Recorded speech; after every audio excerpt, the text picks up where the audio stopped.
Should Jamaica move away from the prime minister system and instead have a president? This is one of the biggest questions in Jamaica's political future. Right now, Jamaica operates under the Westminster parliamentary model inherited from Britain. That means the country still has a governor-general who represents the British monarch as head of state, while the prime minister serves as head of government. But over the years, more and more Jamaicans have been asking, is this system really the best fit for us? Shouldn't Jamaica, almost 63 years after independence, finally move towards a system where our head of state is fully Jamaican, chosen directly by the people, and not tied in any way to Britain? That's where the debate about having a president comes in. But before we jump to conclusions, let's break this down step by step. Right now, here's how Jamaica's political system works. The prime minister is not directly chosen by voters. Instead, Jamaicans vote for a political party during general elections. Whichever party wins the majority in parliament, their leader automatically becomes prime minister. The governor-general is appointed by the prime minister, but officially represents the British monarch, King Charles III. The governor-general's role is mostly ceremonial, signing bills, giving the green light for elections, and handling state functions. Pros of this system: it's familiar. Jamaicans have used it since independence in 1962. It's flexible. If a prime minister loses support, Parliament can vote them out through a no-confidence motion. It avoids costly national elections for leadership positions. Only members of Parliament need to be elected directly. Cons of this system: ordinary Jamaicans don't directly choose the country's top leader. Instead, the decision is left up to party politics. Jamaica is still symbolically tied to the British monarchy, which many see as outdated and insulting to national pride. Leadership changes can happen suddenly if a prime minister loses party support, creating political instability. So that's the system we have today. But what would happen if Jamaica replaced it with a presidential model? In a presidential system, Jamaica would no longer have both a prime minister and a governor-general. Instead, one person, the president, would serve as both head of state and head of government. This would mean the president would be elected directly by the Jamaican people, not just by a party majority in parliament. The president would serve for a fixed term, usually 4 or 5 years, regardless of what happens in parliament. There would be a clearer separation of powers. Parliament would make laws, while the president would run the executive branch of government. Most importantly, Jamaica would officially cut ties with the British monarchy.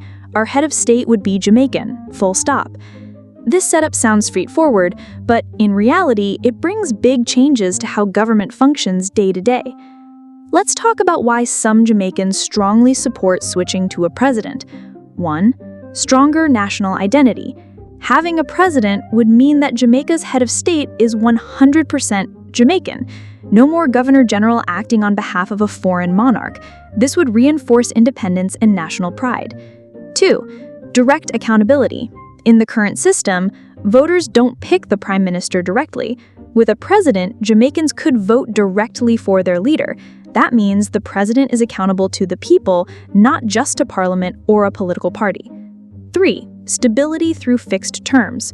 Right now, a prime minister can call early elections whenever it benefits their party. In a presidential system, the leader serves a fixed term. That reduces political games and creates stability. 4. Clear separation of powers. Today, the prime minister is part of parliament, which blurs the line between executive and legislative power. A president would be separate, making checks and balances stronger. For many, these arguments are powerful reasons why Jamaica should make the shift.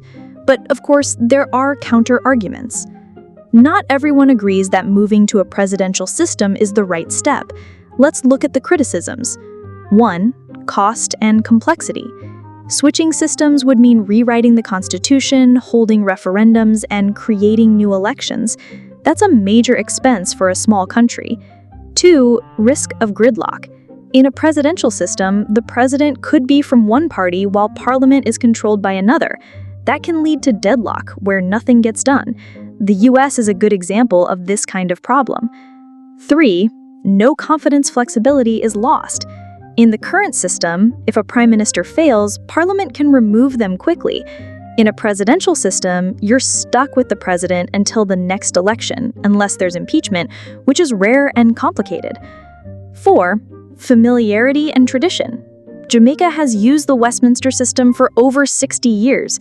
People and institutions are used to it. A presidential system would mean unlearning and rebuilding political culture, which isn't easy.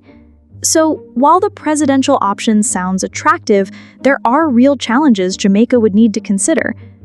To understand the debate better, let's look at other countries in the region and see what lessons Jamaica could learn. Trinidad and Tobago. Trinidad has a president, but the system is still parliamentary. The president is elected by parliament and acts mostly as a ceremonial head of state, while the prime minister runs the government. This means they removed the monarchy but kept the Westminster style. Guyana. Guyana is an example of a full executive presidency.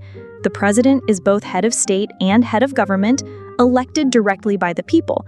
This gives the president very strong powers, more like the United States system. Barbados. In 2021, Barbados became a republic by replacing the governor-general with a president, but the president's role is mostly ceremonial, and the prime minister still leads government. This was a symbolic change to cut ties with the monarchy without rewriting the entire system. The Bahamas. The Bahamas, like Jamaica, still has the Westminster system with a governor-general representing the monarch. They haven't switched yet, showing that many Caribbean nations are still debating the same question. Lessons for Jamaica. These examples show that there isn't just one presidential system. A country can create its own version, whether it's symbolic, parliamentary with a president, or full executive presidential. Jamaica could design a model that fits its needs. So let's bring it all together. The prime minister system gives Jamaica stability, flexibility, and lower costs. It's what the country has always known, and it allows parliament to quickly remove weak leaders. The presidential system, on the other hand, would give Jamaica direct accountability, stronger national identity, fixed terms, and a clean break from colonial ties. The big question is, which path should Jamaica take? Should Jamaicans be able to vote directly for their leader? Should the country stick with what it knows or design a new hybrid model that takes the best of both worlds? At the end of the day, this debate isn't just about government structures. It's about how Jamaica sees itself in the world, how it defines democracy, and how it shapes the future for the next generation. So, what do you think? Should Jamaica stay with the prime minister system, or is it time to have its own president?